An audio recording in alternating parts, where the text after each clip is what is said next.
За дараагийн бол гурвалжны талбай. Гурвалжны 3 тал өгсөн бол талбайг нь олоо гэж байна. За бас тодорхой тоогоор болох юм байна. Бодит тоо гэдэг нь бүхэлж байж болно, тодорхойч байж болно гэсэн. Ер нь байгаль дээр бичиж болдог бүхэл тоог л хэлж байгаа гэсэн.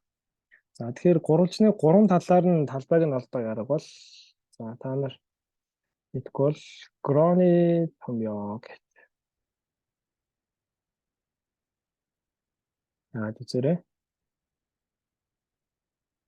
За тэгэх юм бол за Yeti бичтэй юм байна.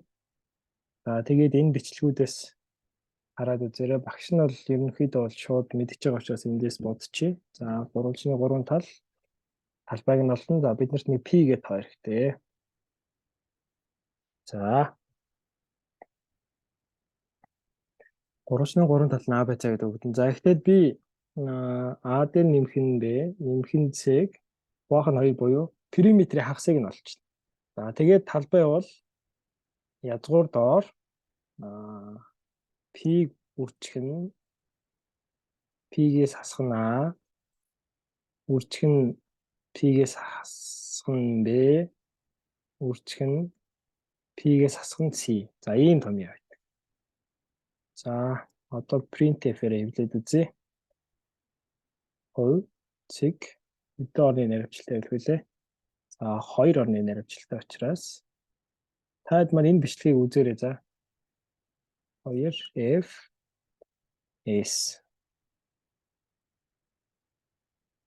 3 4 5 гэдэг өгөхөөр за 6 гэдээ олж байна. За болио л та. Ер нь 6 6 6 гэдэг талтай гурвалжны талбай бол жишээ нь 15/50-с гардаг юм тий. Ингэж олддог юм байна. За энэ Гроны томьёо гэдэг бол ерөнхийдөө та нар ангид ороод ирэхээр математик хичээл дээр бол ашиглана. Нээш дээр ч ер нь энэ Гроны томьёогоор боддог бодлого орж ирэхийг үгүйсэхгүй л тий.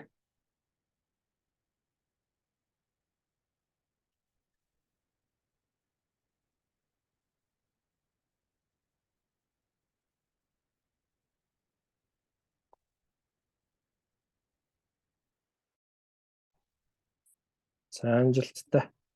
За дараагийн бодлого нь тойрог урт өгдөгөө. Энэ тойрогоор хүрээлэгдсэн дугуйн талбайг олоо. Жиж томьёон дахь P тоог за ингэж ав гэж. За тэгэхээр хэдүүл ангин биднэрт юу өгдөх вэ гэхээр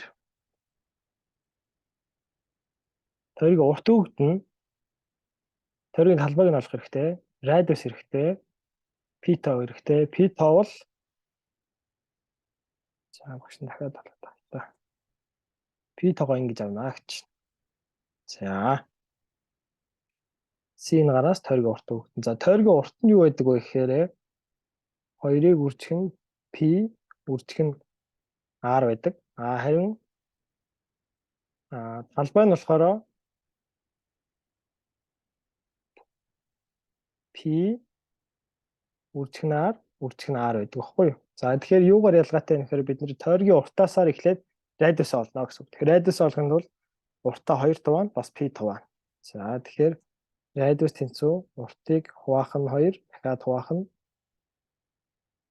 P байх нэ. За бид нэр радиусаа олсон чинь тойргийн талбай бол энэ томьёогоор бодогдчихно гэсэн. За багш энэ арилгах цаахаар комментлол үлдээч. За тэгээд за C аваад fixed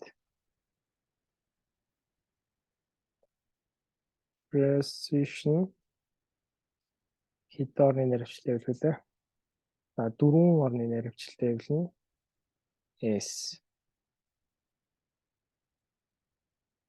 Тойргийн за багш энэ цэг таслах бичгээ мартсан байна. Precision за set precision шүү. Нэг гэдгээр за зүг болж байна.